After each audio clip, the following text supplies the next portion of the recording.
Hey, hello, good evening, everybody, and welcome into a Friday edition of KC Sports Tonight. I am Mark Poulose as we get you ready for a big weekend ahead here in the Kansas City sports scene. We have so many things going on.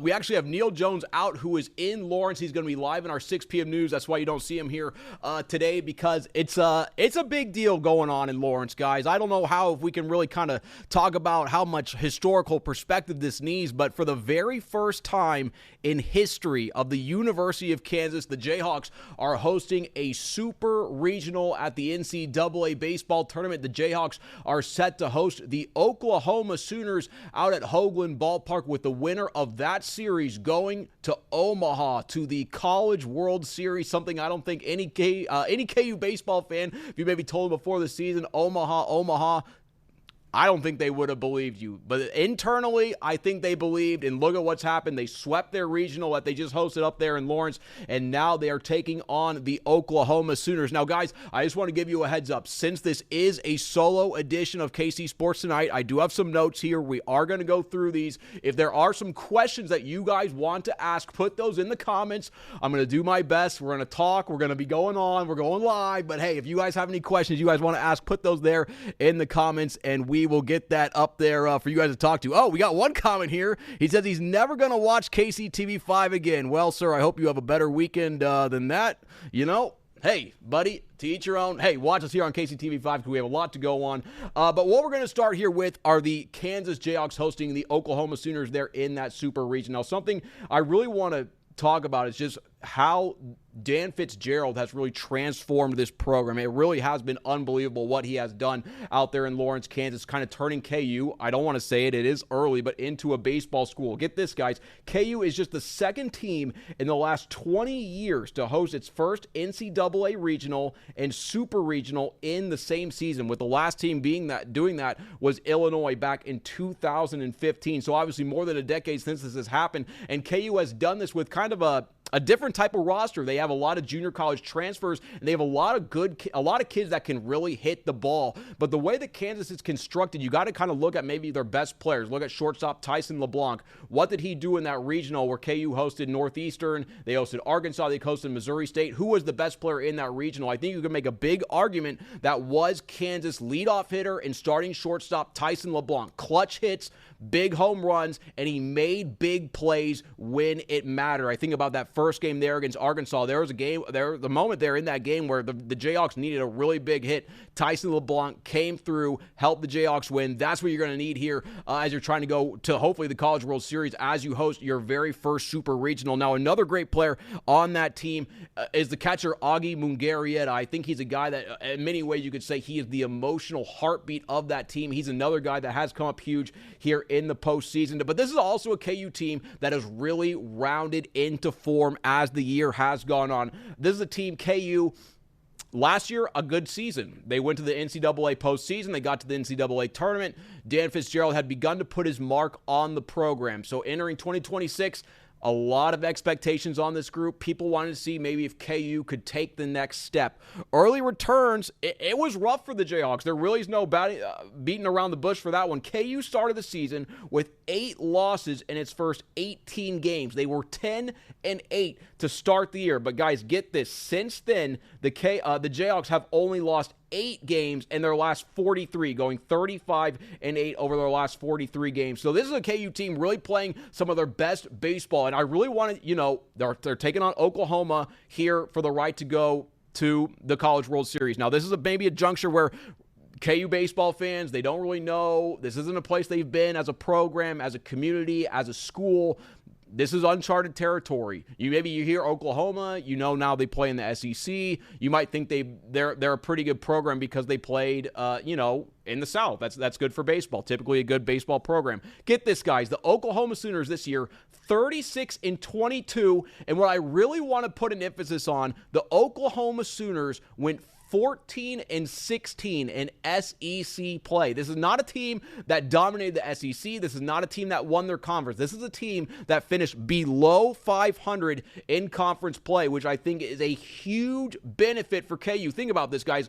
When you're in super regionals, you're in the top 16 teams in the country. These are the teams that want to go to Omaha. These are the teams that have likely won 40 games in a college baseball season. Anytime you win 40 games in a college baseball season, you've done really, really well. Oklahoma, yes, they did get to this point. They did win their regional. We have to respect that. Oklahoma, though, 14-16 in the SEC. That is red flag number one about that team, and that is certainly something I think that Dan Fitzgerald and this KU coaching staff is telling this group. Like, don't look past them, but this is a team we can match up with. This is a team that we can beat. And then fact number two here is that KU, they won the Big 12 regular season and tournament title. They were the first team to do that since Texas back in 2009. Now, I know some teams have left the conference. I know Texas isn't in it. I know Oklahoma isn't in it anymore. But to win the Big 12 regular season and the Big 12 tournament title, that's a very big step for Dan Fitzgerald, for KU and this program. So KU, I mean, we could say so many good things about this team. They set the school record with 45 wins this season.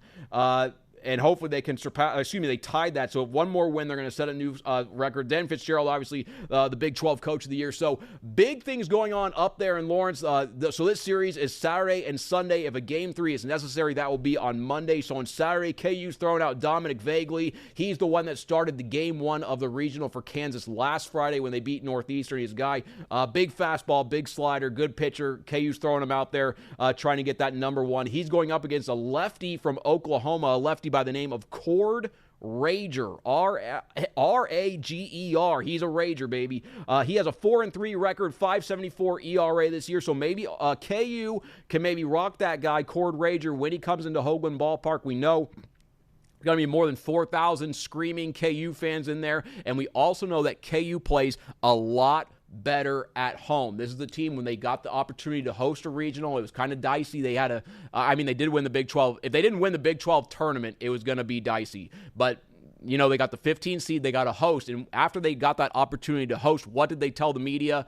That was important to us because we are a much different team at home. We are a much better team at home because we play in front of such a raucous environment. So good news there for KU. They're very excited for that. And then on Sunday, KU is going to throw out right-hander Mason Cook. He came up huge also in that regional. That was last weekend out there in Lawrence. So KU obviously trying to build on that. I know there's a lot of excitement in Lawrence. If you guys want to hear some of the stuff that's going on up there, Neil Jones is going to have a live report coming up in our 6 p.m. news, and we also have his other ones on there on KCTV5.com if you want to take a look. So that's what's going on there. First time for everything. Shout out to KU Baseball. Very cool to see how Dan Fitzgerald has helped elevate that program and get them there. Now 2 wins away from going to Omaha, just a quick trip up I-29. Not very far, so I imagine if KU, we don't want to get too far ahead of ourselves, guys.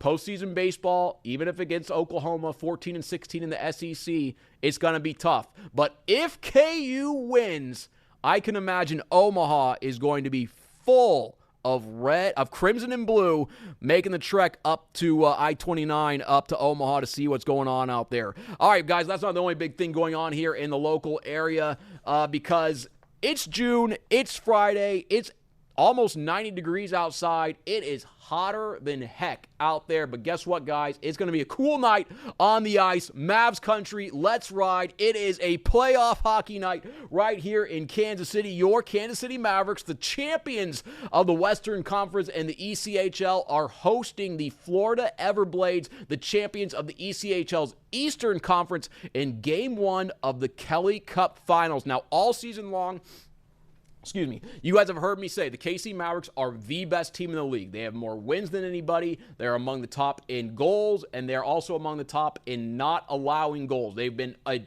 absolute juggernaut this year. But the same thing can pretty much be said about the Florida Everblades, maybe even more so if we take into the past. This year, Florida was the number 1 team in the East. They won the Eastern Conference. They were the best team in that conference. Now, Florida last year did not make it to the Kelly Cup Finals. But guys, let's take a look at the Kelly Cup Finals 2022, 2023, 2024. Who won the Kelly Cup Finals those years?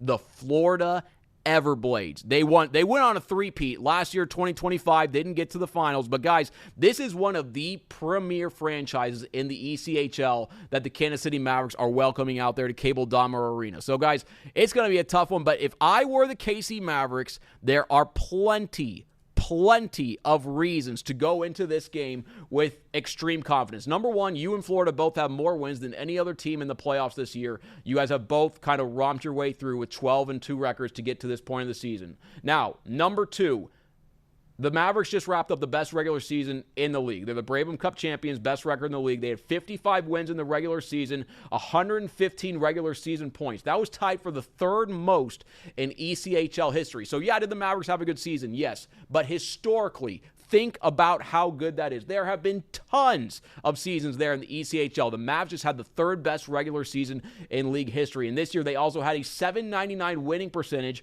which was the highest among the ECHL, the level they play at, the AHL, which is the level of their affiliate, the Seattle Krakens, and then also the Coachella Valley Firebirds, who are the AAA team basically of their NHL team, the Seattle Kraken. That .799 winning percentage was the best in those levels of hockey, AHL, NHL, and ECHL. And the Mavericks had to play, I'm going to say it, with a target on their back almost the entire season. From almost day one of this season, the Mavericks held first place in the ECHL. And think about everything that the team has gone through this year. I mean, obviously they play with that target on their back. They want to play really well.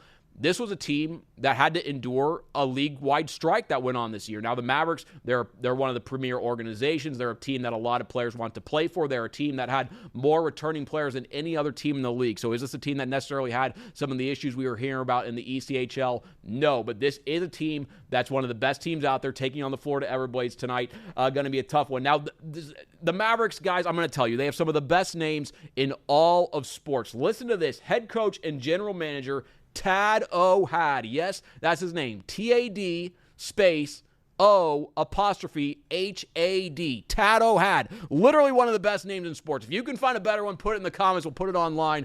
We'll say it out here. Again, guys, if you have any comments, anything, whatever you want, put it in the comments. We'll do our best to get it answered. Tran Wynn, thank you for saying, I love Kansas City. We love Kansas City, too. We love you guys here on KCTV5. But Tad O'Had, ECHL Coach of the Year.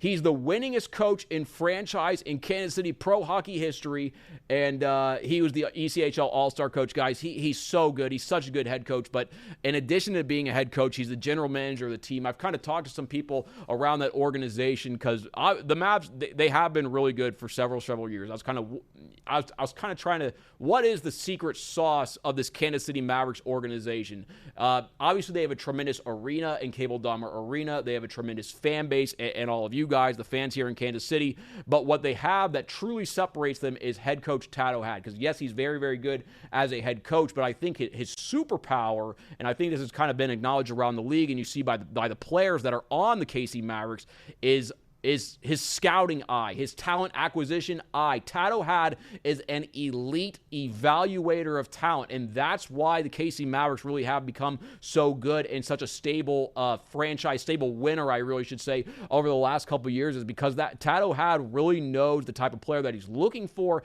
and he's also very good at identifying which players are a little bit better than other ones. So you think about maybe some of these teams, they have a really good first line, they have a really good second line. The Mavericks can roll out 3-4 really, really good lines of guys, and that's kind of where them and Florida separate. That's why they're playing in the Kelly Cup Finals, because the KC Mavericks, they just have more better players than everybody. You think of maybe some of these other teams, they have one good goalie. Well, right now the Mavericks have two. They have Dylan Wells, they have Jack LaFontaine. Jack LaFontaine has played in big games. This is a guy that was a starting goalie for the University of Minnesota. That's a guy who's dealt with a lot of pressure before. You think they care about college hockey up in Minnesota? They live and die. They breathe that stuff. Jack LaFontaine is used to playing with pressure. The Kelly Cup Finals, obviously a very, very big stage. The Florida Everblades, a very, very good team. We'll have to see how that shakes out. But tonight, Game 1 of the Kelly Cup Finals out there at Cable Dahmer Arena. There are still tickets available. You can go to kcmavericks.com. I would really recommend checking out one of those games. And boy, if you've never been out there, it's a heck of a time. And I'd have to imagine, excuse me, allergies getting me, but I would have to imagine if your very first KC Mavericks game was in the Kelly Cup Finals, it doesn't get much better than that. The Mavs games are already fun, but the Kelly Cup Finals, when they're playing for a trophy, when they're playing for a league title, That's where all the juice is. We're going to have a recap of that coming up tonight on our KCTV5 News at 10. We will also have a recap of Game 2 tomorrow night on our KC Sports Tonight over-the-air broadcast at 10:35 p.m. with Neil and myself. All right, but we have 2 more topics to talk about in about 15 minutes before we close into our 6 p.m. news. But we have to talk, guys, I think about what a lot of you guys maybe kind of put them on the back burner because they went on such a bad stretch there for the entire month of May. But we have got to talk about these Kansas City Royals because last night we had one of the coolest stories that's happened with the Royals in quite some time. Certainly there are some good ones that we hear about over the years, like Salvi playing wiffle ball with those kids. But this is one that happened on the baseball field solely with athletes. So the Royals last night, odd game in Minnesota. There's rain, there's weather. Seth Lugo's on the mound. He's kind of getting shelled. He's not having his best stuff. The Royals are kind of clawing back. Michael Massey hits a home run. There's a rain delay for more than an hour because of rain and lightning in the area. Things are happening, and that really all kind of sets the stage for this incredible, incredible story. So we're going to start now. Put that story on pause about the Royals game. Now we're going to go talk about AAA Omaha because yesterday the Omaha Storm Chasers, interestingly enough, the Storm Chasers, which is exactly what this guy did, chasing the Storm up to Minneapolis, they were playing a AAA game, and there was a guy named Josh Rojas, who's kind of a veteran, kind of bounced been in the big leagues, but is he a superstar player? No. The Royals had him in the minor leagues. He's playing with Omaha. He plays about 4 or 5 innings in that game.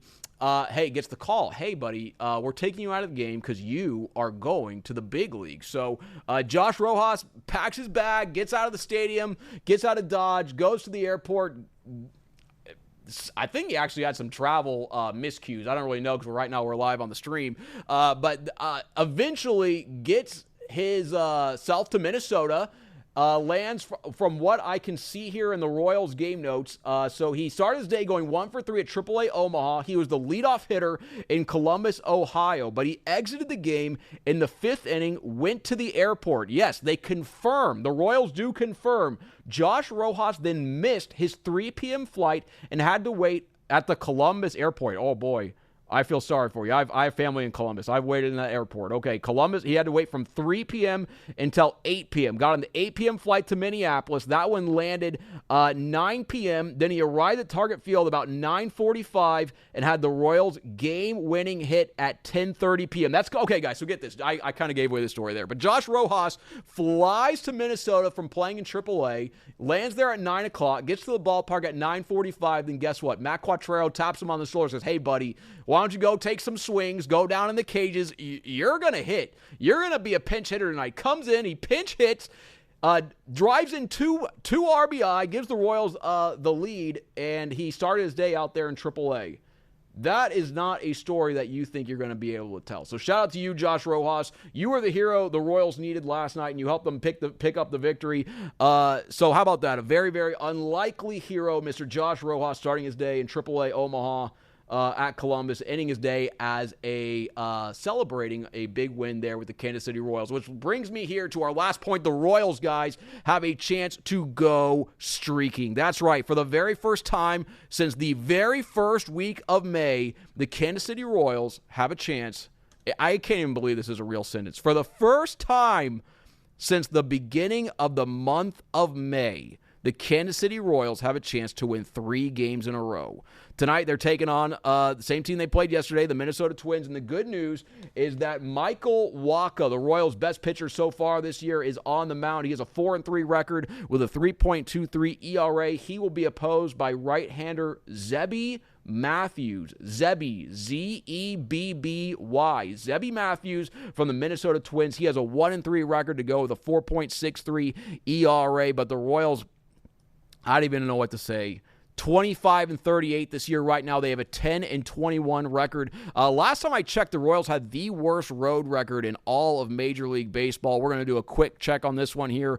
10 wins is the fewest in the American League on the road, and it is also the fewest in the National League. So again, the Royals still remain the worst road team in Major League Baseball. But gosh, what do we even say about these guys? The Royals, here's a positive spin. So yes, since the calendar has flipped to May, the Royals, they've won 3 of their last 4.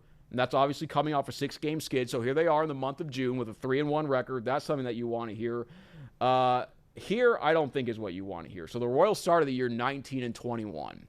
Kind of floating around 500. They had that swoon, and they kind of got back, and we thought, hey, now the Royals are going to go on their run. They're kind of going to get it together, and this is going to be a team that's going to compete for a playoff spot. This is going to be a team that, internally they really have big expectations. They thought they were going to do big things this year. And then what happened? After May 10th, they have gone 6-17.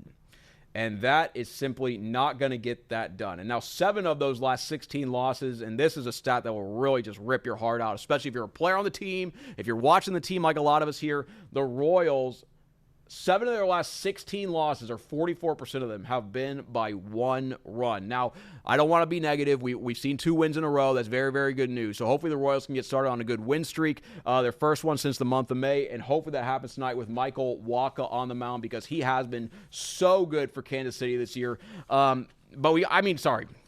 I can't believe I didn't get this point out. This is what I want to talk about. The Royals, we all know Michael Wacha's been good. We know, Stephen Kolek, how good has this guy been for the Royals? He's been really good. Seth Lugo has had some good starts, although last night was a little bit rougher. The Royals, though, they lead the American League with 32 quality starts. 32 quality starts. So let's see, how many games have the Royals have played so far this year? They are 25-38, which by my count, doing math here live on the stream, that's 63 games.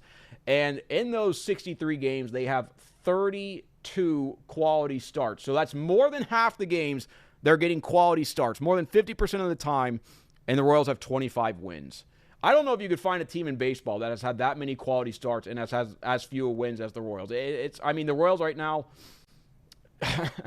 they're 17-15 when they have a quality start, and 8-23 when they don't. Obviously, you guys know the stats. You know, your eyes have not lied to you. You guys have seen the games. This team cannot score, and when they get on the base paths, they run into outs. Sometimes they make really bad plays in the field, and then oftentimes, when they do everything right, they get to the bullpen, and the bullpen blows it. But maybe they're turning the page because here they are in the month of June with a 3-1 record and kind of turning things around. So, yeah, hasn't been great for the Royals. Do they get their first 3-game win streak since the first week of May? That's the big question. That's what we're going to see tonight. But the good news, if they are, is going to be with Michael Wacha on the mound. And again, he's been their best pitcher so far this year.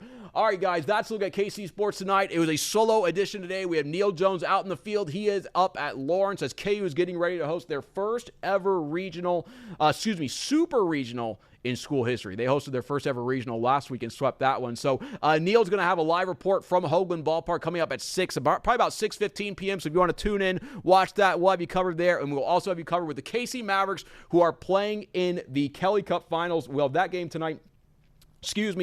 Covered on KCTV5, but you will be able to watch it over the air on KSMO. That's channel 62. Also, since the Mavericks, good thing I actually brought this up, since the Mavericks are playing today on KSMO, if you want to watch the KC Monarchs baseball out at Legends Field, they're taking on the Gary South Shore Railcats. That game at Legends Field is going to be on channel 5.2, our sub-channel. So tonight, the KC Mavericks Hockey Kelly Cup Finals League Championship, KSMO.